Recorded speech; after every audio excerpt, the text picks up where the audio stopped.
उत्तर प्रदेश से और उत्तर प्रदेश की जनता की राहत और सुकून के लिए बहुत जरूरी है।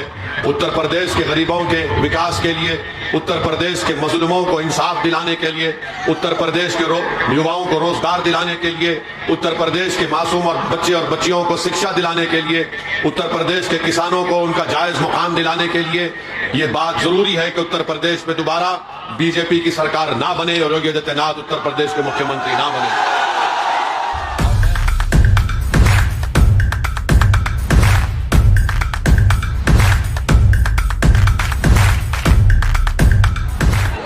भागीदारी परिवर्तन मोर्चा ने तय किया कि अगर आप और उत्तर प्रदेश की जनता और अवाम हमको अपने आशीर्वाद से, अपने वोट से सत्ता देती है तो इसका पहला मुख्यमंत्री 2.5 साल के लिए जनाब बाबू सिंह कुशवाहा को बनाया जाएगा और 2.5 साल के लिए एक दलित समाज से किसी शख्स को मुख्यमंत्री बनाया जाएगा और इसमें 3 डिप्टी चीफ मिनिस्टर होंगे, एक अल्पसंख्यक समाज से मुसलमान, एक निषाद समाज से और एक अति पिछड़ा समाज से, यानी 3 डिप्टी चीफ मिनिस्टर बनाए जाएंगे। इसलिए कि सामाजिक न्याय की बात तो हर सियासी पार्टी करती है, मगर भागीदारी परिवर्तन मोर्चा न सिर्फ इस बात को कहती है बल्कि उसको अमली जामेनामा पहनाने का आपके सामने खाका भी रखती है। मेरे अजीज दोस्तों और बुजुर्गों, मैं पहले भी कहा हूं, आज भी कह रहा हूं कि हम तमाम पिछड़े जनता को, गरीब कुचले हुई आवाम को उनका हक दिलाना चाहते हैं, उनकी आवाज़ को और उठाना चाहते हैं। और हिस्सेदारी की जब बात बाबू सिंह कुशवाहा और ओवैसी करते हैं तो हम सिर्फ हिस्सेदारी राजनीति में नहीं चाहते, हम हिस्सेदारी शिक्षा में चाहते हैं, हम हिस्सेदारी रोजगार में चाहते हैं और हम हिस्सेदारी ठेकेदारी में चाहते हैं। मैं आपसे अपील कर रहा हूं कि कल तक आपके पास एक विकल्प नहीं था, कोई मुतबादिल नहीं था, आज एक विकल्प और मुतबादिल के तौर पर मजलिस भी है, जन अधिकार पार्टी भी है और भागीदारी परिवर्तन मोर्चा है। यकीनन हमारा मकसद एक ही है कि जहां पर हिस्सेदारी और भागीदारी की हम बात कर रहे हैं, हमारा मानना यह है कि उत्तर प्रदेश से और उत्तर प्रदेश की जनता की राहत और सुकून के लिए बहुत ज़रूरी है।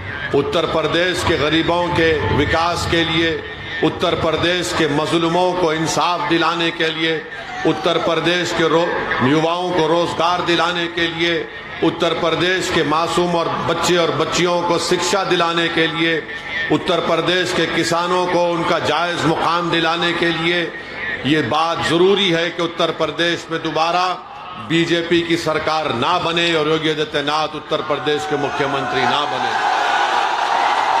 और मैं आपसे अपील कर रहा हूं, आपको समझा भी रहा हूं कि अगर उत्तर प्रदेश में योगी और मोदी को अगर कोई रोक सकता है तो उसका नाम बाबू सिंह कुशवाहा है।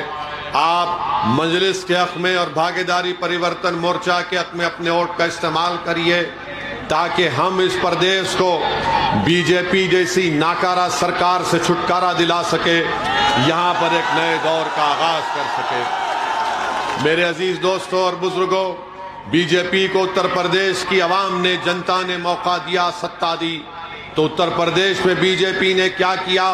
गरीबों को दिखला दिया कि जब कोविड की सेकेंड वेव आई तो गंगा के पानी के ऊपर गरीब आवाम की लाशें तीर रही थी। बीजेपी ने दिखा दिया गरीबों को, न ऑक्सीजन दिया, न दवाएं दी, बल्कि अंतिम संस्कार करने के लिए लकड़ियां नहीं मिली या जमीन नहीं मिली दफनाने के लिए, तो गरीब और मजलूम और पिछड़ी जनता ने नदी के किनारे अपने बाप, अपने बेटे को, अपने पति को, अपने औलाद को दफना दिया। तो दुनिया ने देखा कि बीजेपी की सरकार कितनी नाकारा थी कि कुत्ते उन लाशों को नोच नोच कर खा रहे थे। मैं उत्तर प्रदेश की जनता को याद दिलाना चाहता हूं, जो सरकार तुम्हारे बाप, तुम्हारे पति और तुम्हारे भाई का अंतिम संस्कार करने का इंतजाम नहीं कर सकी, वो तुम्हारी वोट की हकदार नहीं है। जो जिंदों का साथ नहीं दे सकी और जो मरने वालों को भी इज्जत नहीं दे सकी, वो आपके वोट की हकदार नहीं है। इसीलिए मेरे अजीज दोस्तों और बुजुर्गों, मेरी इज्जतदार माँ और बहनों, मैं आपसे अपील कर रहा हूं कि उत्तर प्रदेश में एक नए दौर के आगाज के लिए जिसमें इंसाफ सबको मिलेगा, जिसमें हिस्सेदारी सबको मिलेगी। अगर समाजवाद वोट लेती है समाजवाद के नाम पर सपा, तो आपने देखा कि जब मुलायम सिंह मुख्यमंत्री थे या अखिलेश को आपने मौका दिया तो समाजवाद के नाम पर उन्होंने सिर्फ परिवारवाद को फरोग दिया। बीजेपी के ताल्लुक से आप जानते हैं कि बीजेपी ने हिंदुत्व के नाम पर वोट लिया, मगर मिला क्या? उत्तर प्रदेश के उन अति पिछड़ा और पिछड़ा समाज को ठाकुरवाद का राज मिला। आज भागीदारी परिवर्तन मोर्चा न समाजवाद की उस धोखेबाज बातों पर आपको यकीन दिलाना चाहती है कि यहां पर अगर सत्ता मिलेगी तो परिवारवाद को नहीं मिलेगा, और यहां पर अगर मिलेगा तो राज मिलेगा, गरीब को राज मिलेगा, अति पिछड़ा को राज करने का मौका मिलेगा, कमजोरों को उनका इंसाफ दिलाया जाएगा। ये बात असदुद्दीन ओवैसी आपसे कह रहा है। जब ओवैसी और कुशवाहा एक जगह जमा हो गए तो क्या आप लोग एक साथ हमारा नहीं दे सकते? जब दो कमजोर लोग आज मिलकर आपकी लड़ाई लड़ रहे हैं, और ओवैसी उत्तर प्रदेश को इसलिए नहीं आया कि मैं अपनी मकबूलियत में या अपनी तारीफ में नारे लगवाने के लिए, बल्कि रब्बे करीम मेरे दिल का हाल जानता है कि मैं इसलिए आया हूं, आता रहूंगा कि आपकी सफों से आपका नेता बनाऊंगा। इंशाअल्लाह ताला अल्लाह बनाएगा उसको। और हम आपसे कहना चाह रहे हैं कि आपने 35-40 साल डर की बुनियाद पर वोट दिया सपा को, बसपा को, कांग्रेस को। आज ओवैसी और कुशवाहा आपसे अपील कर रहे हैं कि डर की बुनियाद पर नहीं, बल्कि पूरे एतमाद और इत्मीनान के साथ और उम्मीद के ऊपर आप मंजलिस का और भागीदारी परिवर्तन मोर्चा का साथ दीजिए। हम आपको डरा रहे नहीं है, हम आपको इत्मीनान दिला रहे हैं, हम आपको खौफ नहीं दिला रहे, हम आपको उम्मीद दिला रहे हैं कि उम्मीद पर दुनिया कायम है। अगर आप एक होकर अपने वोट का इस्तेमाल करेंगे तो कोई ताज्जुब की बात नहीं है कि प्रतापगढ़ से इंशाअल्लाह ताला इसरार अहमद आपका नया विधायक बनकर उत्तर प्रदेश की विधानसभा में जाए। मेरे अजीज दोस्तों, बुजुर्गों, आज आप देखते हैं कि बीजेपी में अफरा तफरी की कैफियत है। एक 2019 में बाई इलेक्शन हुआ, जो आज वो प्रत्याशी नहीं है, किसी और को प्रत्याशी बनाया गया। फिर बीजेपी ने सीट अपना दल को दी, तो बेटी ने कहा कि मां सामने आ गई, मैं इलेक्शन नहीं लड़ूंगी, तो बीजेपी के पास सीट चले गई। जब एक बेटी अपने मां के खिलाफ अपना प्रत्याशी नहीं खड़ा कर सकती, तो प्रतापगढ़ के गयूर अवाम, क्या आप एक होकर यहां से इसरार अहमद को कामयाब नहीं कर सकते? क्या इसरार अहमद आपका भाई नहीं है? क्या इसरार अहमद में आपको अपना बाप की मोहब्बत और शफकत नजर नहीं आती? जब बीजेपी की अपना दल अपना प्रत्याशी को वापस ले लेती है कि मां के सामने नहीं खड़े होंगी, तो बताओ क्या ओवैसी गैर हो गया तुम्हारे लिए? क्या कुशवाहा तुम्हारे लिए गैर हो गया? अरे हम तो आपके लिए लड़ रहे हैं, और इंशाअल्लाह जरूरत पड़ेगी तो हम मर मिटने के भी लिए तैयार हैं आपके लिए। और याद रखो मेरी इस बात को, असदुद्दीन ओवैसी की जान की कीमत नहीं है। असदुद्दीन ओवैसी जब तक जिंदा रहेगा इंशाअल्लाह ताला गरीब और मजलूम अवाम के इंसाफ की लड़ाई लड़ता रहेगा।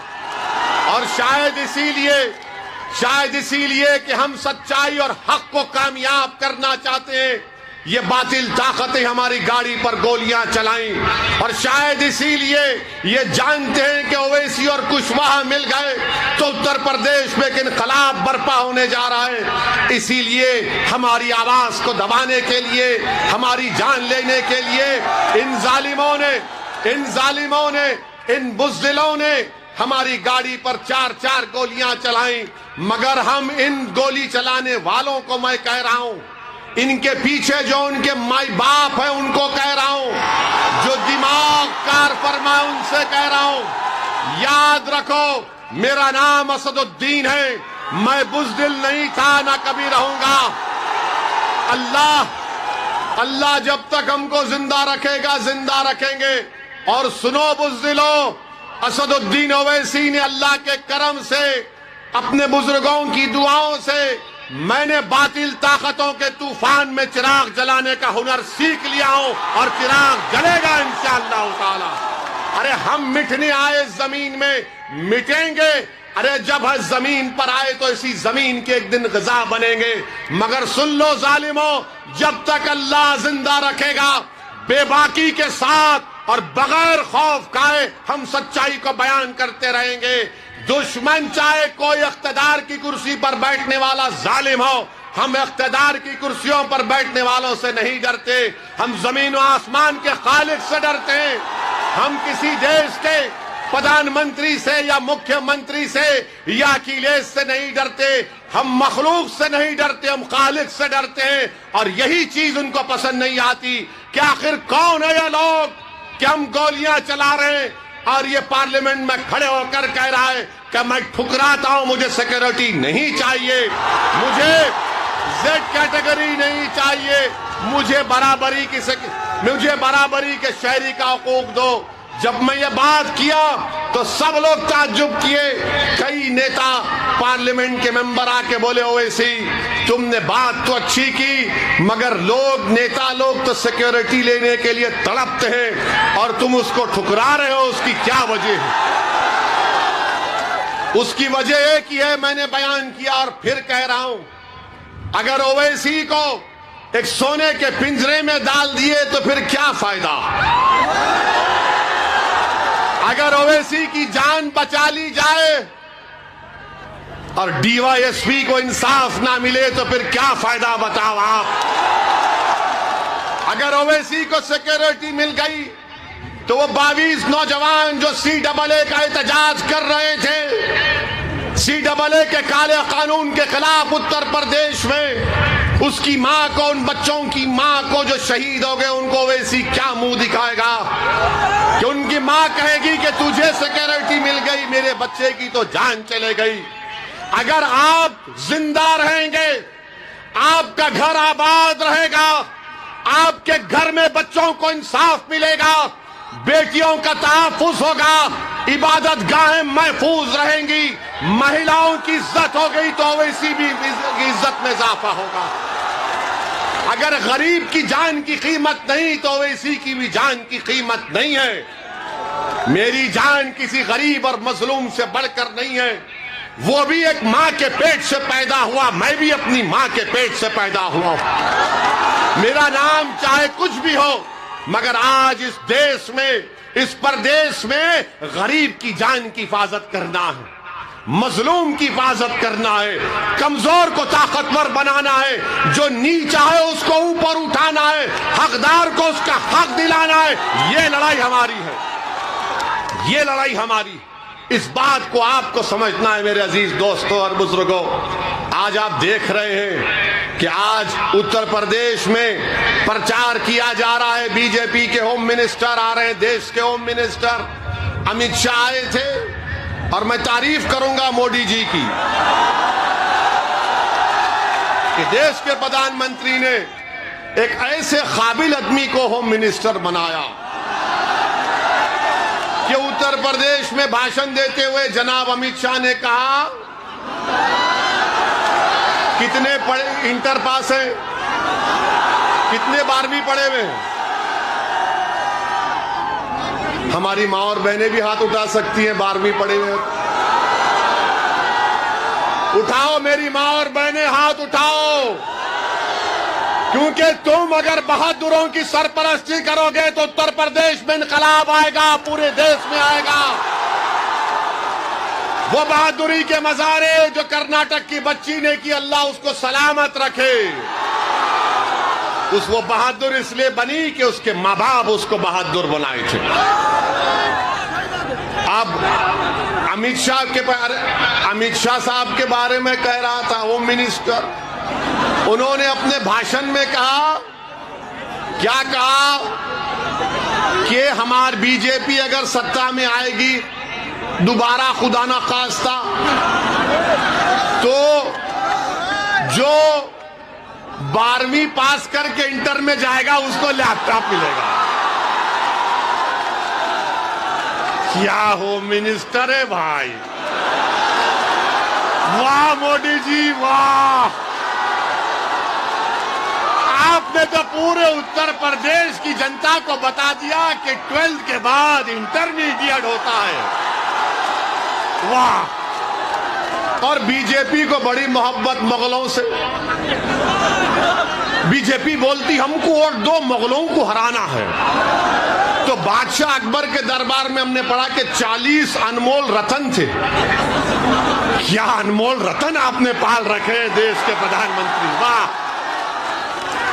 एक अमित शाह अनमोल रतन, दूसरा बाबा है। बाबा कहते हैं कि मई जून में बर्फ ला लूंगा, जनवरी में गर्मी पैदा कर दूंगा। बाबा आपको नोबेल प्राइज मिल जाएगा इस बयान पर। मौसम वैज्ञानिक हो चुके हैं बाबा।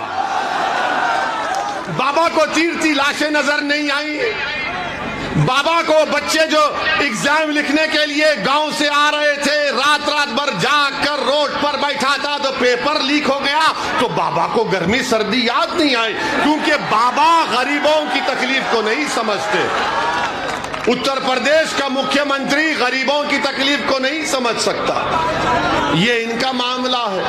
मेरे अजीज दोस्तों और बुजुर्गों, वहीं पर समाजवादी पार्टी के अखिलेश का भी एक वीडियो आया है जिसमें वो कह रहे हैं, सुन लीजिए, हमारे जेब में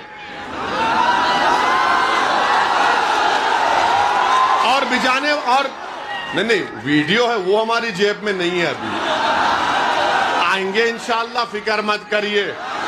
आप एक दिन खड़े हो जाएंगे ना हिस्सेदारी की लड़ाई में, तो सब आएंगे आपके पास इंशाअल्लाह ताला।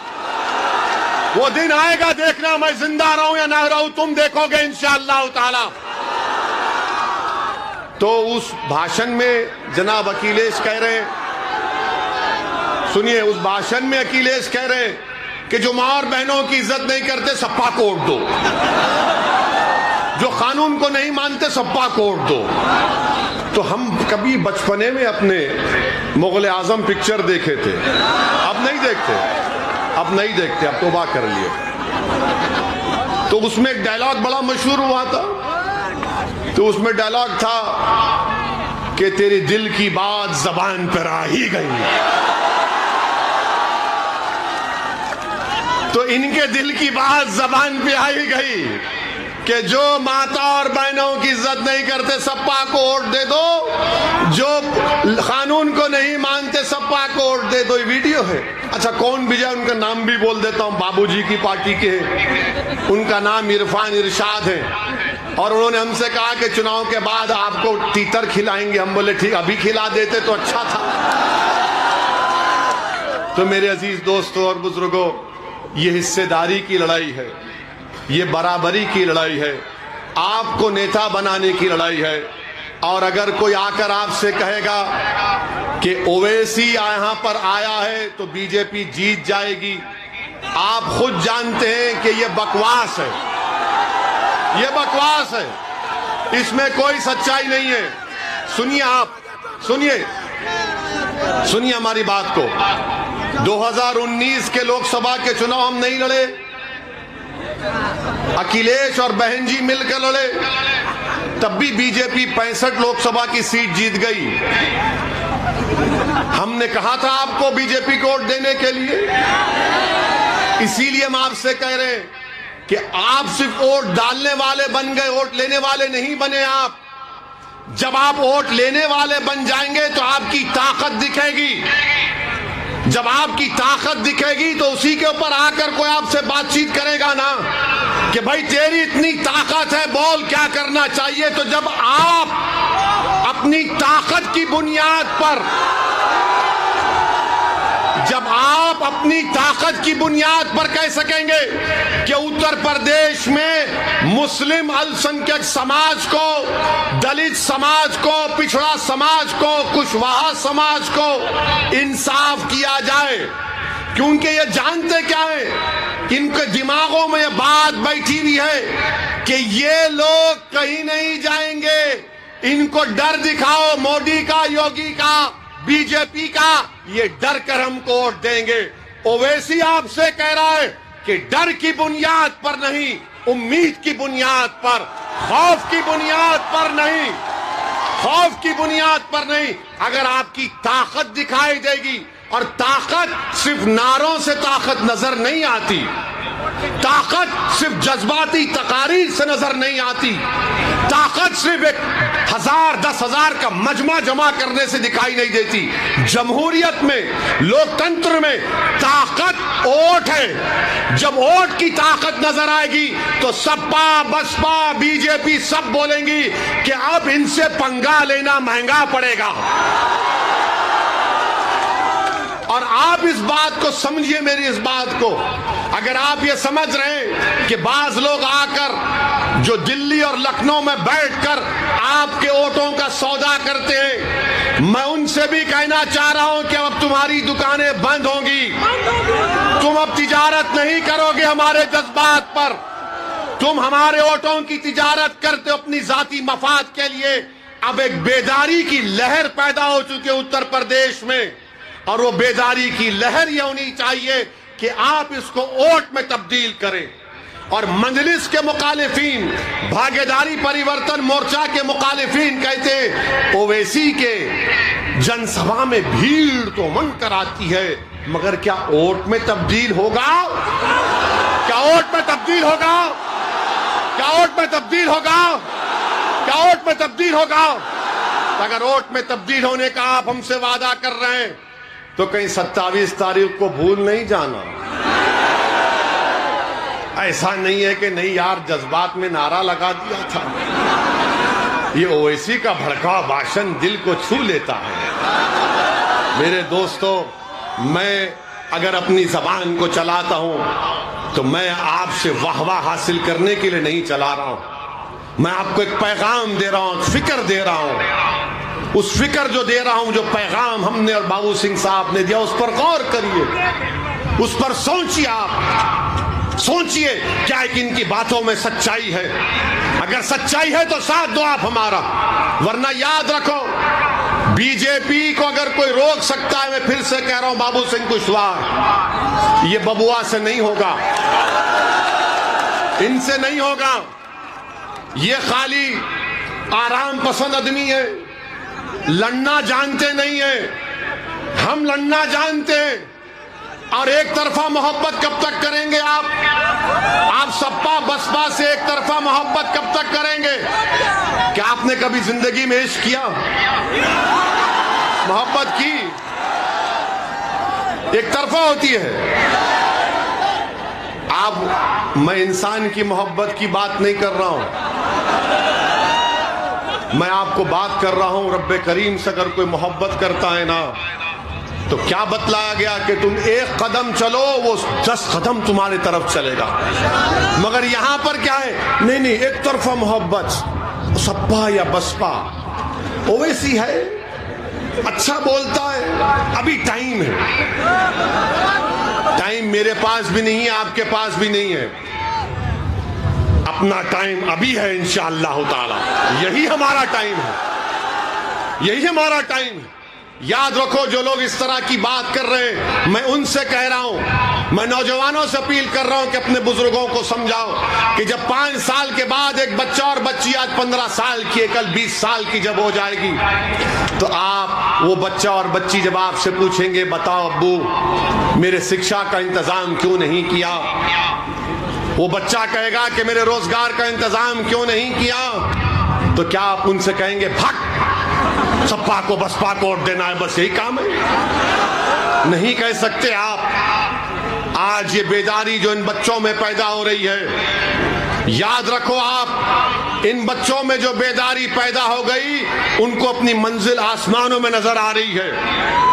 वो ख्वाबी रूह जब बेदार होती है जवानों में, उनको नजर आती है अपनी मंजिल आसमानों में। वो ख्वाबी रूह को बेदार करना है, वो ख्वाबी रूह को आपको बेदार करना है।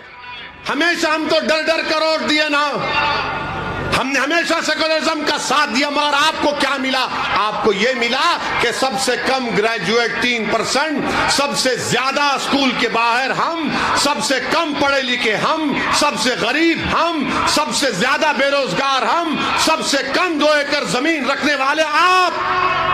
उसके बावजूद भी अगर कोई आपसे आकर कहेगा कि दे दो भीख हमको, तो उनसे पूछो मुझे क्या मिलेगा? मैं कोई जन्नत का तुमसे वादा नहीं कर रहा हूं, खुदा ना खास्ता। मैं आसमान से तारे तोड़कर लाने का तुमसे वादा मैं बाबू सिंह नहीं कर रहे।